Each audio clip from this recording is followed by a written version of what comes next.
Hello everyone, this is ऋतु और स्वागत है आप सभी का हमारे सीटेट प्रीवियस ईयर क्वेश्चंस की सीरीज़ में, जिसमें हम डिस्कस कर रहे हैं सोशल साइंस के प्रीवियस ईयर क्वेश्चंस जो कि दिसंबर 2021 और जनवरी 2022 में पूछे गए थे। तो ये क्वेश्चंस जो हम डिस्कस कर रहे हैं वो हम कर रहे हैं विद एक्सप्लेनेशन। तो अगर आप इस सीरीज़ को फॉलो करते हैं तो डेफिनेटली अच्छा स्कोर आप सीटेट में लेकर के आएंगे पेपर 2 में। और इसके अलावा जो मेरी बेसिक से क्लासेस चल रही हैं उनको भी ज़रूर फॉलो करें। उसमें पॉलिटी कंप्लीट करा चुकी हूँ, हिस्ट्री अभी चल रही है, तो उस सीरीज़ को भी ज़रूर फॉलो करें।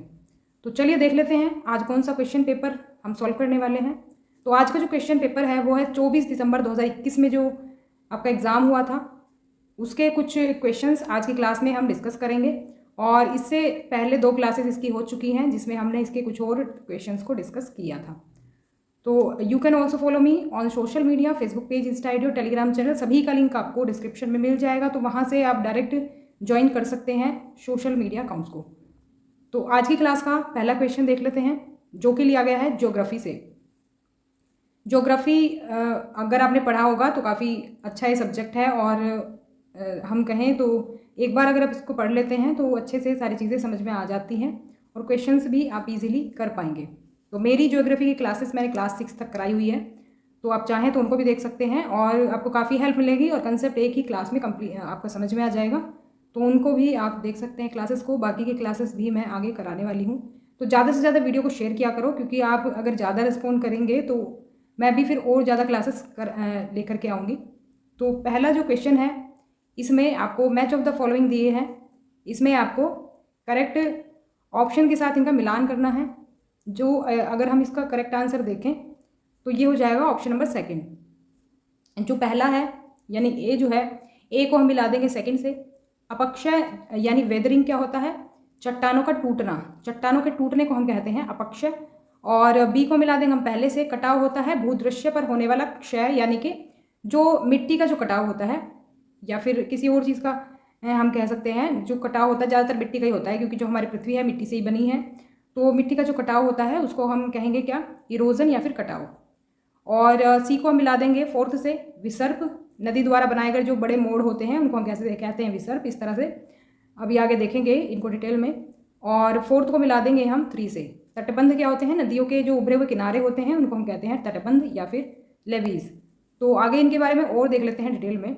जो मैंने अभी आपको बताया था अपक्षय, तो ये होता है अपक्षय, चट्टानों का टूटना अपक्षय कहलाता है। और इरोजन होता है जैसे मिट्टी का कटाव। देखो मिट्टी आप देख रहे हैं यहाँ पर ऊंचा सा टीला था मिट्टी का, ये अब देखो पानी के बार बार टकराने से यहाँ पर क्या हुआ, आप यहाँ का हिस्सा देख पा रहे होंगे, ये इधर का कटाव हो गया है मिट्टी का। तो ये मिट्टी का कटाव कई तरह से हो सकता है, हवा से हो जाता है, पानी से हो जाता है, बारिश जब आती है जब पानी से हो जाता है। तो मिट्टी का कटाव एक तरह से ये होता है जो कि किसी चीज़ के बार बार टकराने से हो जाता है।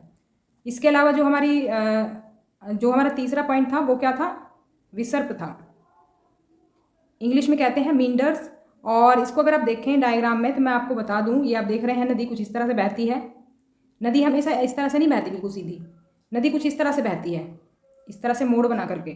तो जो ये बड़े मोड़ हो जाते हैं ना नदी के, यही कहलाते हैं मींडर्स या फिर विसर्प। विसर्प देखो नाम से भी आप याद रख सकते हैं इसको, सांप के जैसे जो है स्ट्रक्चर आप देख रहे हैं, इसका सांप के जैसे स्ट्रक्चर है तो इसीलिए क्या कहते हैं? इसको विसर्प कहते हैं। और जो फोर्थ हमारा स्ट्रक्चर था वो क्या था? लेवीज। लेवीज यानी हिंदी में कहेंगे तटबंध। अब देखो नदी कहीं से भी बह रही है, अब मान लो नदी एक जगह से यहाँ से बह रही है, अब जरूरी नहीं है कि नदी बस उसी जगह से बहती रहेगी। तो अब ये नदी थोड़ा थोड़ा जगह बदलती रहती है अपनी। अब जैसे ये शिफ्ट होती रहती है तो क्या होता है, जहाँ पर ये पानी बहता है वो तो गहरा हिस्सा हो जाता है और जो आसपास का हिस्सा होता है वो रहता है उभरा हुआ, क्योंकि जब पानी बहता है तो वो अपनी जगह बना लेता है। और जो पानी बहने वाला हिस्सा है वो नीचे थोड़ा सा रहता है और जो साइड का जो हिस्सा है वो थोड़ा उभरा हुआ रहता है। तो इसी को कहते हैं क्या? तटबंध, जो उभरा हुआ हिस्सा होता है नदी के पास में।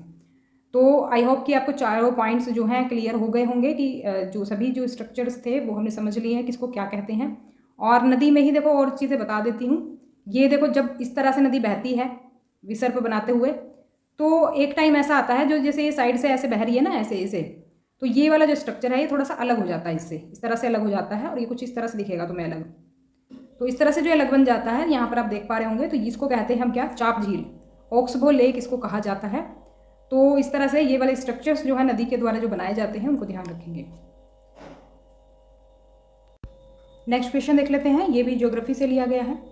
तो कुछ लक्षण दिए हुए हैं एक एटमॉस्फेरिक लेयर के, तो आपको पहचानना है ये कौन सी लेयर की बात कर रहे हैं। तो आपको पता ही है जो एटमॉस्फेरिक जो लेयर्स हैं वो 5 होती हैं, और उनमें से एक के बारे में दी हुई हैं ये 2 स्टेटमेंट्स, जो कि है आयनमंडल इस परत का एक भाग है, दूसरा है एक परत, ये जो परत है रेडियो प्रसारण में मदद करती है। तो ये दोनों जो लक्षण हैं कौन सी परत के हैं ये आपको पहचानना है। 4 ऑप्शंस दिए हुए हैं। अगर हम करेक्ट ऑप्शन की बात करें तो ये है थर्मोस्फेयर। तो थर्मोस्फेयर लेयर की बात कर रहे हैं ये, कि जो आयनमंडल है इस लेयर का एक पार्ट है और रेडियो प्रसारण में ये लेयर जो है हेल्प करती है। इनके बारे में अगर आप देखें तो डिटेल में यहाँ पर देख सकते हैं। तो थर्मोस्फेयर जो है इसको हिंदी में कहते हैं बाह्य वायुमंडल। देखो बाह्य वायुमंडल और बहिर्मंडल में ध्यान रखना, जो बहिर्मंडल वाली जो लेयर है ना वो सबसे बाहर की है, उसको इंग्लिश में कहते हैं एग्जोस्फीयर। लेकिन जो बाह्य वायुमंडल है ये लास्ट से 2nd नंबर की है, यानी बहिर्मंडल से पहले की लेयर है, तो इसको हम इंग्लिश में कहते हैं थर्मोस्फेयर। थर्मोस्फेयर में बढ़ती ऊंचाई के साथ तापमान बहुत तेज़ी से बढ़ता है और आयनमंडल इसी परत का एक हिस्सा है। और ये जो इसकी अगर हम लंबाई की बात करें लेयर की, तो ये लगभग 40 किलोमीटर से 400 किलोमीटर तक फैली हुई है, और रेडियो प्रसारण में ये जो लेयर है वो हेल्प करती है। इससे नीचे अगर बात करें, देखो लेयर कुछ इस तरह से है ना वायुमंडल में, तो ये हो गई 5 लेयर। तो ये वाली तो हो गई बिल्कुल पृथ्वी के पास में ये वाली, इसके बाद ये ऊपर बढ़ते जाएंगे तो इस तरह से लेयर है। तो ये हम बाहर से बात कर रहे हैं, बाहर वाली मैंने क्या कहा था बहिर्मंडल होती है, एक्सोस्फीयर इंग्लिश में कहते हैं, और ये वाली है जो जिस लेयर की हम बात कर रहे हैं 2nd लेयर, तो ये है वायुमंडल या फिर थर्मोस्फीयर। जो सबसे बीच की लेयर होती है 3rd नंबर की, नीचे से भी ये 3rd नंबर पर है, ऊपर से भी 3rd नंबर है, तो बीच में है बिल्कुल, तो इसी वजह से इसको हम क्या नाम दे सकते हैं मध्यमंडल, और इसका नाम मध्यमंडल भी है। तो ये इजीली आप याद रख सकते हैं मध्य के नाम से, क्योंकि बिल्कुल बीच में पड़ती है यानी मध्य में पड़ती है, तो मध्यमंडल हो जाएगी। और इंग्लिश में क्या है इसका नाम मीजोस्फीयर है, तो हिंदी में भी माँ से नाम है इसका और इंग्लिश में भी माँ से नाम है, तो इस तरह से ध्यान रख सकते हैं इसको। और इसमें मध्यमंडल में ये वायुमंडल की तीसरी परत है, समताप मंडल के ऊपर है, यानी 2nd नंबर पर आ जाती है समताप मंडल और सबसे नीचे आ जाती है क्षोभ मंडल। तो समताप के ऊपर पड़ती है ये, और 80 किलोमीटर की ऊंचाई तक ये फैली हुई है। अंतरिक्ष प्रवेश करने वाले इस परत में उल्का पिंड जल जाते हैं। तो उल्का पिंड की हमने बात करी थी ज्योग्राफी में, तो उल्का पिंड जो है जो पृथ्वी की तरफ बढ़ते हैं वो इस लेयर में आने पर जल जाते हैं। नहीं तो पृथ्वी पर अगर वो गिरेंगे तो भारी नुकसान हो सकता है, किसी भी चीज़ पर वो आकर गिर सकते हैं, वो लोगों के ऊपर गिर सकते हैं, किसी और चीज़ के ऊपर गिर सकते हैं, लेकिन मध्यमंडल में वो नष्ट हो जाते हैं। तो इस चीज़ की वजह से एक बेनिफिट है पृथ्वी को इस लेयर का। तो बाकी आप डायग्राम में देख सकते हैं, ये लेयर्स मैंने यहाँ पर दिखा दी हैं। यहाँ पर आप इनकी दूरी देख सकते हैं कितनी दूरी तक ये फैली हुई है, और यहाँ पर आप देख सकते हैं कौन कौन सी घटनाएं इनमें होती हैं। जो ट्रोपोस्फेयर यानी कि क्षोभ मंडल है इसमें सभी मौसमी घटनाएं होती हैं। स्ट्रेटोस्फेयर जो है इसमें जो ओजोन लेयर है वो पाई जाती है। तो बाकी आप यहाँ पर देख सकते हैं, बाकी डिटेल में भी आप देख सकते हैं, मैंने ज्योग्राफी में ये कराई हुई है। नेक्स्ट क्वेश्चन है, ये भी ज्योग्राफी से ही लिया गया है। ध्रुव बर्फ से ढके हुए हैं क्योंकि भूमध्य रेखा से ध्रुवों तक सूर्यताप बढ़ता है। Poles are covered with snow because insolation increases from equator to poles.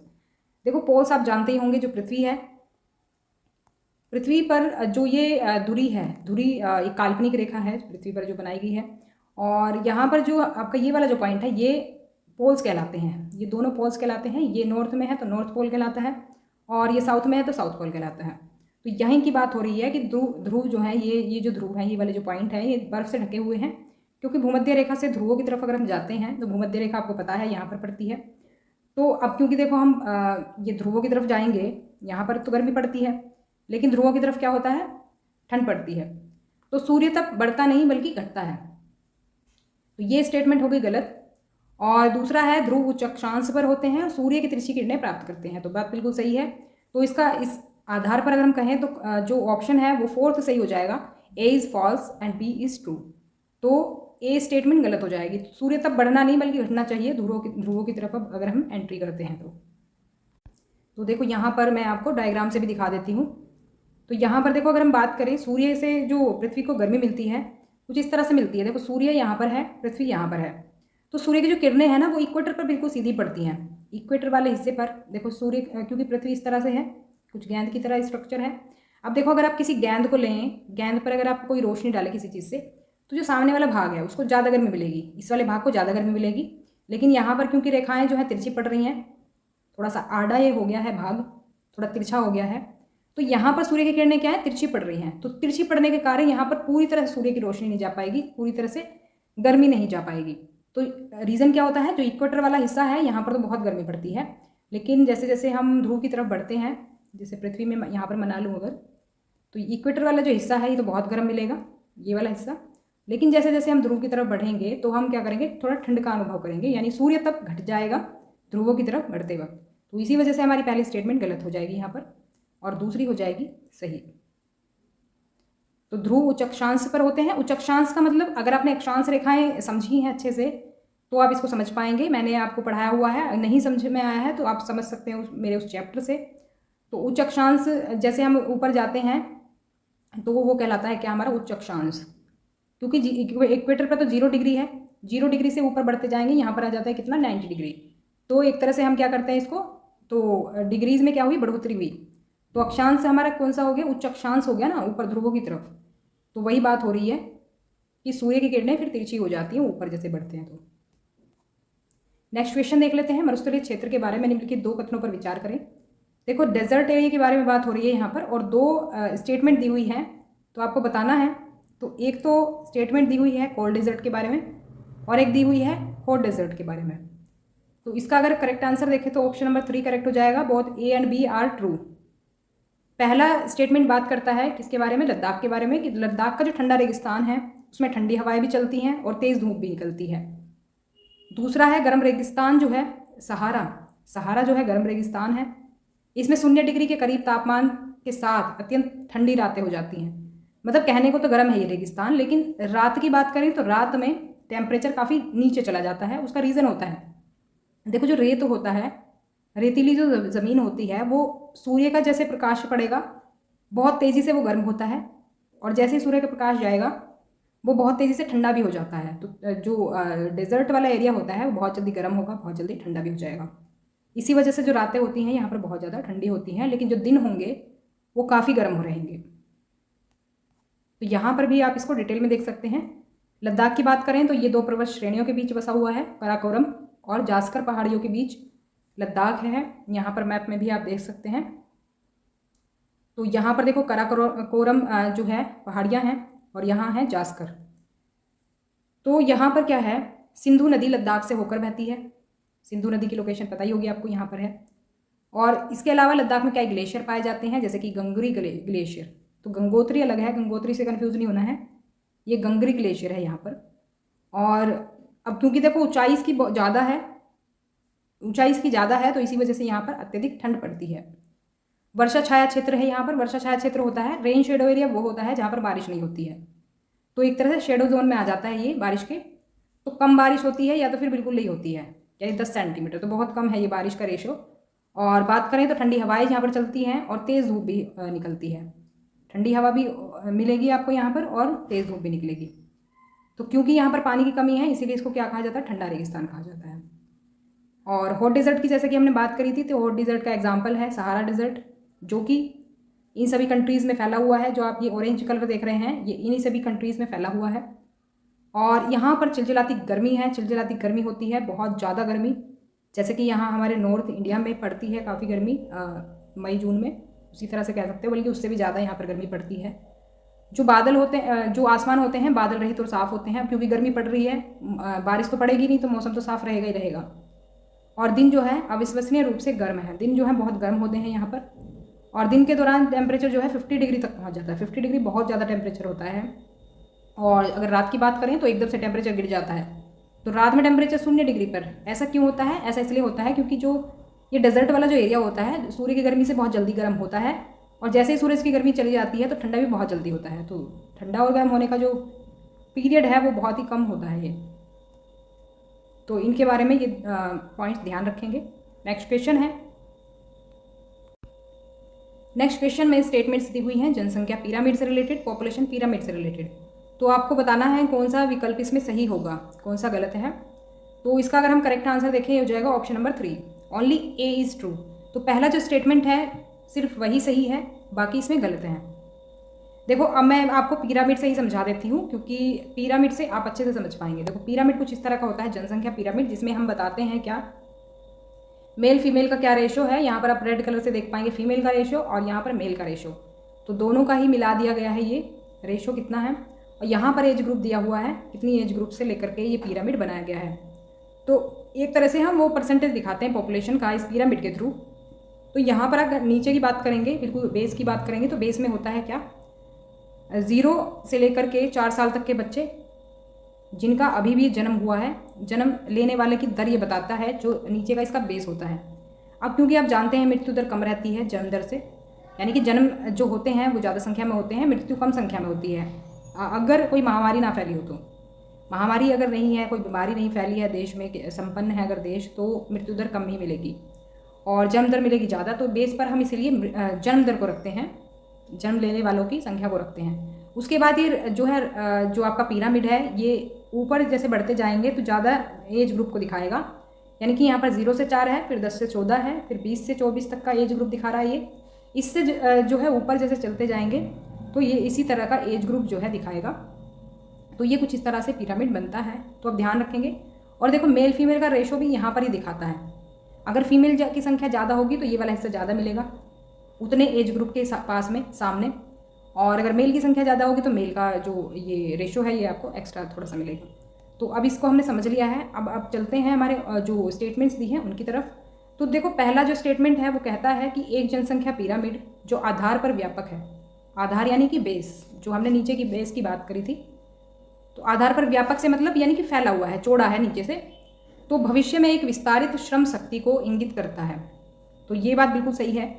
अब ये जो बच्चे जन्म ले रहे हैं वो यंग भी होंगे, जवान होंगे, जब वो यंग होंगे तो काम भी करेंगे, तो श्रम शक्ति को ये दर्शा रहा है, तो बिल्कुल बात सही है।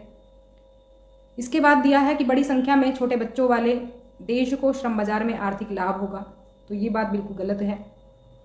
लाभ की यहाँ पर कोई ऐसी बात नहीं है कि ज़रूरी नहीं है कि लाभ ही होगा, वो ज़रूरी थोड़ी ना है कि वो उस देश में उस देश के बच्चे पढ़ने में ही अच्छे हों, पढ़ें वो और कुछ आगे ही बढ़ें, कुछ काम ही करें तो आर्थिक लाभ होगा, ऐसा कोई निर्धारित नहीं है। तो जनसंख्या पिरामिड का निचला भाग मृत्यु इसके स्तर को दर्शाता है, जबकि शीर्ष जन्मों की संख्या को दर्शाता है। तो मृत्यु के स्तर को नीचे वाला हिस्सा नहीं दर्शाता है। ये क्या हमें दिया है कि नीचे वाला जो हिस्सा है, नीचे वाला हिस्सा जन्म दर को दर्शाता है, ना कि मृत्यु को। जन्म दर ज़्यादा रहती है मृत्यु दर से ज़्यादातर, तो जो नीचे वाला जो हिस्सा है वो जन्म दर को दर्शाता है, मृत्यु दर को नहीं दर्शाता। तो मृत्यु दर ऊपर वाला दर्शाता है। अब क्योंकि जैसे जैसे आपकी एज बढ़ती है तो आपको पता ही है, जैसे आप ज़्यादा एज के होते जाते हैं तो वो जो लोग ज़्यादा एज के होते जाते हैं उनकी डेथ होती रहती है, यानी कि मृत्यु दर फिर भी जैसे जैसे वो बढ़ेंगे वैसे डेथ होगी। लेकिन जन्म दर तो आप देखें डेली कितने बच्चे पैदा होते हैं, तो जन्म दर ज़्यादा ही रहती है ज़्यादातर। अगर कोई प्रॉब्लम ना हो, कोई बीमारी ना हो, महामारी ना हो, तो जो आपका जो पिरामिड है कुछ इस तरह से ही बनता है जैसे मैंने दिखाया। तो इसी वजह से हमारा जो पहला स्टेटमेंट है वो सही है, बाकी गलत है।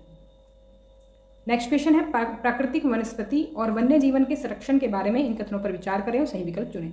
बेसिकली जो प्राकृतिक नेचुरल जो वेजिटेशन है और जो वाइल्ड लाइफ है उससे जुड़े हुए ये स्टेटमेंट्स हैं और इनके बारे में बताना है कौन सा सही है कौन सा गलत है। तो ऑप्शन 1 इसमें करेक्ट हो जाएगा। Both A and B are correct. A and B correct है इसमें, यानी कि ये और ये सही है, ये गलत है। अब क्यों सही और क्यों गलत है ये भी देख लेते हैं। दुनिया के कई हिस्सों में मानवीय गतिविधियों ने कई प्रजातियों के प्राकृतिक आवासों को अस्त व्यस्त कर दिया है, ये बात बिल्कुल सही है। आप देखें जो ये जानवर रहते हैं, जो प्रजातियां होती हैं जानवरों की, वो कहाँ पर रहती है, वो जंगलों में रहती हैं, ऑब्वियस सी बात है। और आपको पता ही है कि जो जंगल हैं वो काटे जा रहे हैं लगातार, कहीं कंस्ट्रक्शन चल रहा है, कहीं कोई फैक्ट्री बन रही है, कहीं कोई सड़क बन रही है, तो कहीं कोई किसी अपने व्यापार के लिए उसको काट रहा है, तो जंगलों की कटाई हो रही है। अब ज़्यादा से ज़्यादा जो प्रजातियाँ हैं जानवरों की तो वो वहीं पर रहती हैं। अब वो क्या है, उनका नेचुरल हैबिटेट है, जो प्रकृति ने उनको घर दिया है। अब उसको आप क्या कर रहे हैं, नष्ट कर रहे हैं। यानी मानवीय गतिविधियाँ वही होती हैं जैसे कि आप किसी इमारत बनाने के लिए पेड़ों की कटाई करें, कुछ भी करें, किसी भी तरह से, मतलब कोई भी रीज़न हो सकता है वो, आप लकड़ी के लिए पेड़ों को काट सकते हैं। तो उनका जो है वो नेचुरल हैबिटेट है उन लोगों का, उन जानवरों का। तो उससे क्या हुआ है कि अस्त व्यस्त हो गया है सब कुछ। जब उनके घर उजड़ जाएंगे तो वो क्या करेंगे, वो फिर शहरों की तरफ भागेंगे वो प्रजातियाँ, और फिर जब वो लोगों के बीच पहुँचेंगे तो लोग क्या करेंगे, उनको मार देंगे। तो बहुत सी चीज़ें होंगी। तो दूसरा क्या है, जो प्रजातियाँ विलुप्त होने के कगार पर हैं उन्हें जागरूकता बढ़ाकर संरक्षित किया जा सकता है। तो ये बात बिल्कुल सही है। ऐसे जो एग्जाम्पल हैं वो हमारे सामने कई सारे एग्जाम्पल हैं। जैसे गिद्ध का एग्जाम्पल लें, गिद्ध जो है एक डाइक्लोफिनेक नाम की बीमारी से, उनकी किडनी फेल होने से गिद्धों की संख्या में बहुत कमी आई, जो कि नेचुरल जो है क्लीनर थे हमारे नेचर के। वो मतलब मरे हुए जानवर को खाते थे, सफाई करते थे, लेकिन उनकी संख्या में काफ़ी कमी आई। तो उनको संरक्षित किया जा रहा है, रिप्रोडक्शन उनका किया जा रहा है, जिसकी वजह से क्या कर रहे हैं, हम उनको उस प्रजाति को बढ़ाने की कोशिश कर रहे हैं। तो ऐसे हम बाकी प्रजातियों की भी संख्या को बढ़ा सकते हैं। तो दोनों स्टेटमेंट ये सही है, सी जो है वो गलत है। देखो इसमें क्योंकि बात क्या की है इन्होंने, भारत में शेर, बाघ, महान भारतीय बस्टर्ड को मारना कानूनी है। तो कानूनी नहीं है, गैर कानूनी है। और अगर कोई ऐसा करता है तो उनको क्या करते हैं, सजा दी जाती है। तो कानूनी नहीं है, ये गैर कानूनी है। तो आगे बढ़ते हैं। नेक्स्ट क्वेश्चन है फसल के बारे में। एक फसल की कुछ क्वालिटीज़ दी हुई है, उनको आपको पहचानना है कि ये सही है या मतलब सॉरी सही नहीं, ये पूछा है कि किस फसल की है ये क्वालिटीज़। तो दो स्टेटमेंट हम अगर देखें तो इसके अकॉर्डिंग जो करेक्ट आंसर होगा वो हो जाएगा option number second, rice. Rice के बारे में ये दो स्टेटमेंट्स दी हुई हैं क्या, कि ये उष्णकटिबंधीय और उपोष्ण कटिबंधीय क्षेत्र का प्रमुख आहार है, मुख्य आहार है। अब क्यों है मुख्य आहार, मैंने आपको पहले भी बताया था हमारी पॉलिटी की क्लास में भी, ज्योग्राफी की क्लास में भी, कि देखो जिस रीजन में जिस चीज़ की पैदावार ज़्यादा होगी वो ही ज़्यादातर आपको मुख्य भोजन मिलेगा उस एरिया का। तो मुख्य भोजन होने के पीछे भी वजह है। मुख्य भोजन क्यों रहता है, क्योंकि वो एक तो ज़्यादा रहेगा मात्रा में, दूसरा वो सस्ता मिलेगा लोगों को, तो इसीलिए वो मुख्य आहार के तौर पर रहता है। अब ऐसा थोड़ी ना है कि जैसे मान लो नॉर्थ इंडिया में हम लोग क्या करते हैं, ज़्यादातर चपाती या फिर चावल खाते हैं। चावल भी मुख्य नहीं है, रोटी और दाल रोटी है ज़्यादा तो हमारे यहाँ पर नॉर्थ इंडिया में। तो वो क्यों है, क्योंकि यहाँ पर जो है अनाज मिलते हैं, कई डिफरेंट काइंड्स के जो है अनाज उगाए जाते हैं। तो अनाज भरपूर मात्रा में यहाँ पर मिलता है, तो इसीलिए जो मुख्य भोजन है वो अनाज ही है, यहाँ पर रोटी और दाल है। लेकिन अगर आप साउथ इंडिया में चले जाएँ तो वहाँ पर चावल की पैदावार ज़्यादा होती है। चावल की पैदावार होती है तो वो चावल जो है ईजिली मिल सकता है, सस्ता मिल सकता है, तो वो वहाँ का मुख्य भोजन रहेगा। तो बात वही है कि जहाँ पर जो चीज़ ज़्यादा मिलेगी वही मुख्य आहार हो जाएगा। तो इसी वजह से क्या है, ये उष्णकटिबंधीय होता है जहाँ पर टेम्परेचर ज़्यादा रहता है और बारिश भी ज़्यादा होती है। और उपोष्णकटिबंधीय में भी टेम्परेचर मतलब इतना नहीं होता उष्णकटिबंधीय के जितना, लेकिन टेम्परेचर रहता है। और तो ये इन दोनों जगह पर ज़्यादा उगाया जाता है और इसी वजह से क्या है, इस क्षेत्र में ये मुख्य आहार के रूप में पाया जाता है। और इसके लिए देखो दशाएं क्या चाहिए, मतलब कैसा टेम्परेचर इसको चाहिए। इसको उच्च तापमान चाहिए, मतलब हाई टेम्परेचर होना चाहिए, गर्मी होनी चाहिए, उच्च आर्द्रता होनी चाहिए, ह्यूमिडिटी होनी चाहिए। इसके अलावा इसको ज़्यादा बारिश की ज़रूरत पड़ती है, यानी ज़्यादा पानी वाली फसल है ये, तो जहाँ पर ज़्यादा बारिश होगी वहाँ पर ये मिलेगा, और गर्मी भी होनी चाहिए बारिश के साथ साथ। तो सेकेंड ऑप्शन इसमें करेक्ट हो जाएगा। ऐसा ज़रूरी नहीं राइस के बारे में पूछा है इसमें, और किसी फसल के बारे में पूछा जा सकता है, ज़रूरी नहीं है एक ही चीज़ के बारे में पूछें हर बार। अब देखो क्योंकि ऑनलाइन एग्जाम्स होते हैं तो ऑनलाइन एग्जाम्स में एक बेनिफिट होता है आपको, जो आपके क्वेश्चंस पूछे जाते हैं ना उसी कंसेप्ट पर आधारित क्या होता है दूसरे भी क्वेश्चन पूछे जाते हैं। जैसे मान लो ये फसल के बारे में पूछा, अब ये तो चावल की फसल के बारे में पूछ लिया, फिर हो सकता है आगे गेहूँ की फसल के बारे में पूछ ले। तो मतलब एक तरह से क्या होता है, पैटर्न तो वही रहता है, लेकिन वो क्या करते हैं, वो एक तरह से एक तो उसकी जो भाषा है, लैंग्वेज थोड़ी सी बदल सकते हैं, दूसरा हो सकता है थोड़ा सा टॉपिक को चेंज करते हैं, थोड़ा सा चेंज करते हैं, लेकिन फिर क्वेश्चन क्या करते हैं उसी टॉपिक में से पूछ लेते हैं घुमा फिरा करके। तो अभी मैंने इतना नोटिस किया है, जो मैंने क्वेश्चंस कराए हैं आपके, इसमें काफ़ी सारे टॉपिक्स ऐसे हैं जो कि रिपीट हो रहे हैं, और उनमें ऐसा नहीं है कि सेम क्वेश्चन पूछा गया है, उसी से रिलेटेड थोड़ा सा फेरबदल करके क्वेश्चन पूछ लिया गया है। अब यहाँ पर ये क्वेश्चन जो दिया है, यहाँ पर बात हो रही है कि हमारे आसपास रहने वाले बहुत से लोग गरीब हैं और उनके पास खाने और पहनने के लिए पर्याप्त नहीं है, मतलब जितना चाहिए उतना उनके पास अवेलेबल नहीं है, और कई बार उनके पास रहने के लिए भी जगह नहीं होती है। तो इसका कारण क्या हो सकता है, तो इसका कारण होता है मेन क्या, असमानता, इनइक्वालिटी।